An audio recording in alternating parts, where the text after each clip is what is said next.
Following the FBI's findings during its criminal investigation into Hillary's private server, Republicans are hesitant to give the former secretary classified briefings. One America's Nicholas Kelgard takes us inside the concerns and tradition of briefing presidential candidates. Trust is an important factor in presidential races, and analysts say Hillary Clinton's is heading to an all-time low. According to FBI Director James Comey, the results of his agency's investigation into Clinton's emails showed on multiple occasions she handled information inadequately. Secretary Clinton said, "I did not email any classified material to anyone on my email. There is no classified material." Was that true? There was classified material emailed. These findings could be detrimental to the elections because since 1952, major presidential nominees have been able to receive classified briefings to help make the transition into office easier.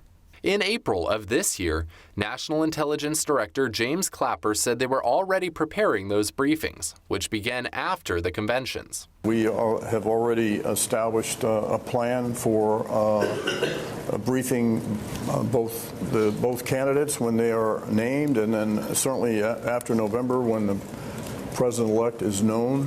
Then it gets more intensive. But Republicans are now saying the presumptive Democratic nominee should not receive classified security briefings.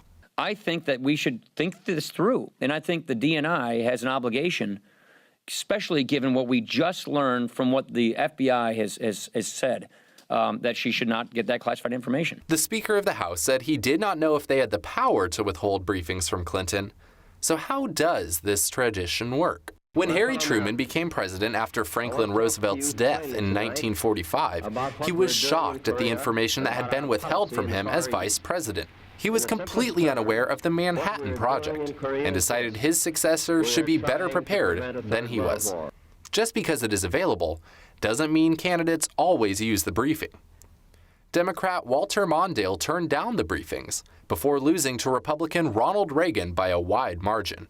While briefings typically go to official nominees, they don't have to. In his book, The President's Book of Secrets, former intelligence officer David Priess tells how the process usually works. Usually the candidates get intelligence briefings after the nomination but before the election. The same briefing to ensure that it's fair. Carter asked for it early.